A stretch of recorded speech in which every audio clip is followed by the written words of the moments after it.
سلام علیکم دوستان، من امروز نشان میدم چه کوبیک رو پروسیجرات کردن در کار است. قاعده و الگوریتم فرمولای آن را نشان میدم. اولین کار ما این کوبیک رو ویران کردن است.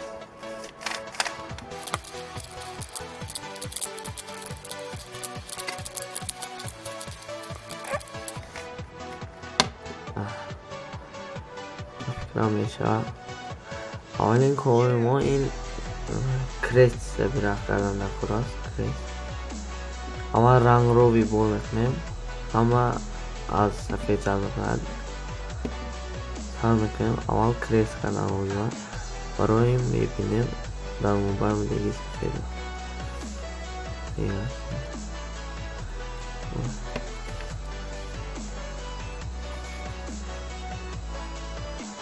این خیره ها رو نگاه نمیکنیم چی رنگ باشد، چی سفید باشد، چی دیگر رنگ باشد نگاه نمیکنیم. میشونیم در پایین نگاه کنیم.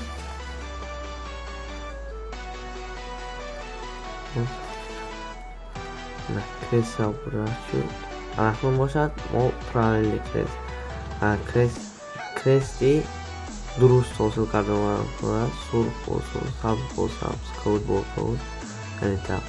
برای این همون یک طرف آن رو میگیریم کود سفید در پیش آن باید باشد. دو بالونگی رو چند میزنیم تا که رنگی خود رو موافق باید. آن رو به بالا دور میزنیم در پایین سبز شد. باز دو چند میزنیم بالون سبز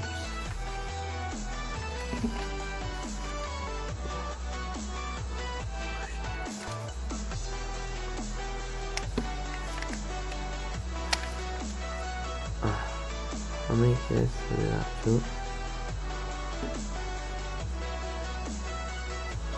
اکنون چهار خیره رو دوری میکنیم. برای این سفید، سبز، سرخ اون رو به ما جاید سرخ و سبز ماندن در کار است. این سرخ سبز سفید با این سرخ سبز و سرخ اون رو به این خیره میداریم سرخ سبز سفید.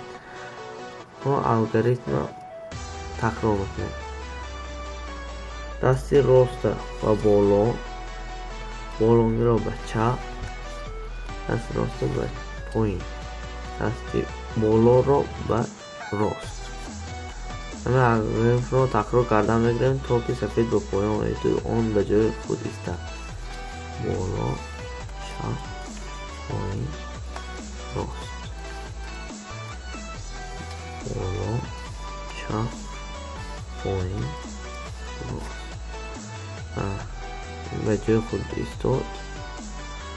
همه خیره ها رو با همین طرز اون رو سپرات میکنیم سرخ و کود.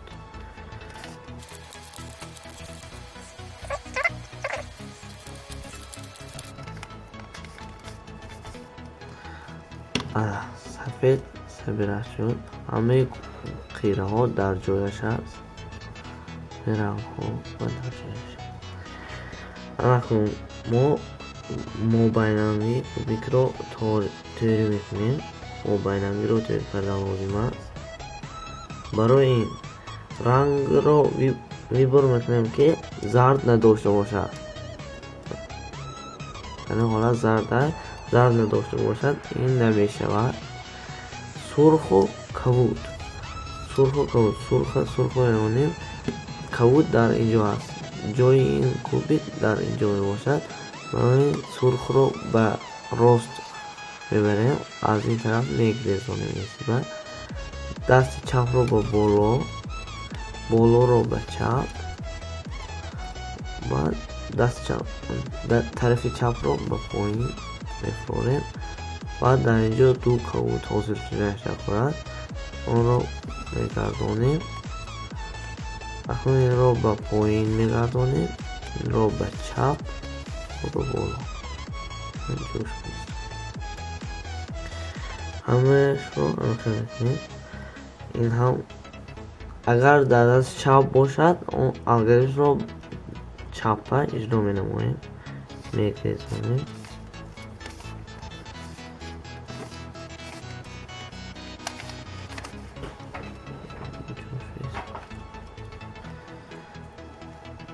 کود میگذاریم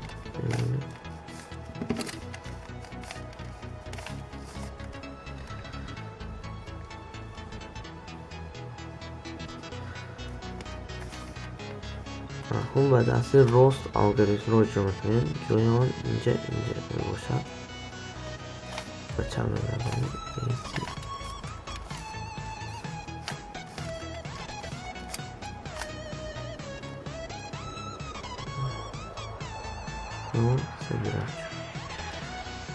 و توضیح میشد که یگان ячейка کوبیک به رنگ زرد نمیماند. در این حالت همین ویبور کرده باشیم یگان تاش رو موندن میگیریم. همین الگوریتم اجرا میکنیم.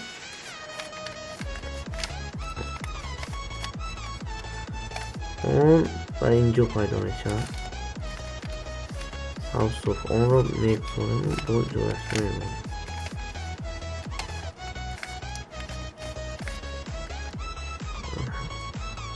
این طرف شد همه اکنون با بالا کریست سبیرت کردن لازم است و این خیره ها نگاه نکنیم. در این حالت این ساعتی نو اگر ساعت باشد نو بیسد دوزین رونند ساعت نو. اگر در این حالت باشد این خیل داشتن لازم نیست. فقط هم تو داشتن لازم است که این تو باشد. الگوریتم این طرف رو میگردونیم این طرف میگردونیم این طرف میگردونیم این طرف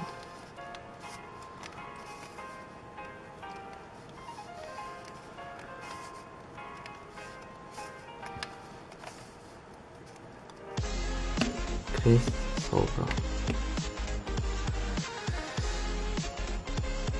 اکنون این رو هم правильный крест کردن لازم است. کریستی درست شکل که میبینیم یک کریست правильный میباشد تا میتیم میبینیم خطا خطا خطا خطا درست خطا درست خطا درست خطا خطا درست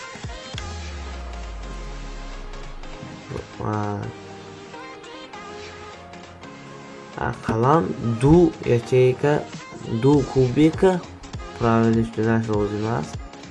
وقتی که دو ячейка پوره رو سبیره کرده میشد اون رو در همین حالت میداریم. الگوریتم رو از پشت ویدیو تکرار میکنیم.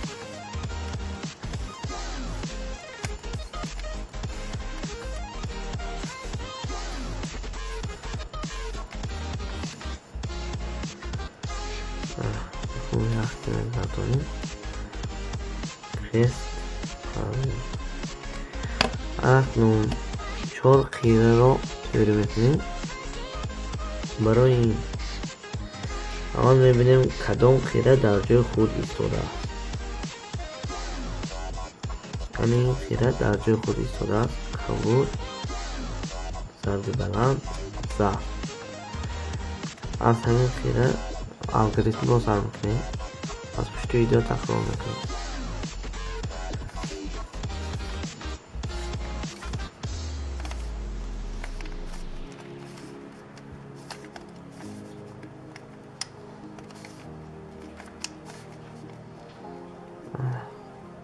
اکنون میبینیم درست در جای نادرست ایستاده است.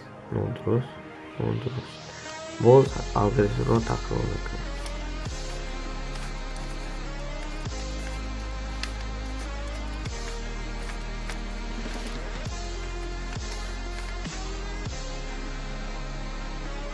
درست درست درست درست.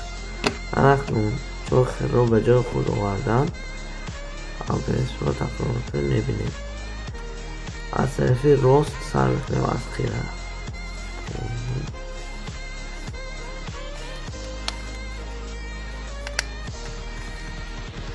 این الگوریتم رو تکرار کردن میبینیم تا زرد به جای خود آمده.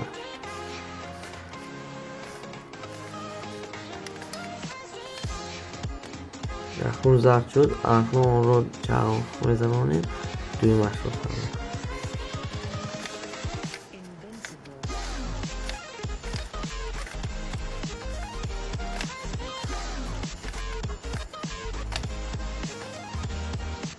دویم که حساب شد.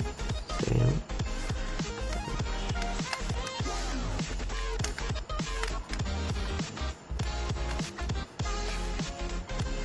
و اخرام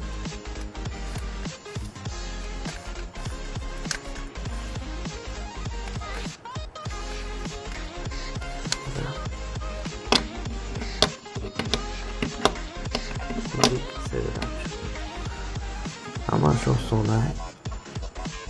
ممکن در بار اول نمیشود.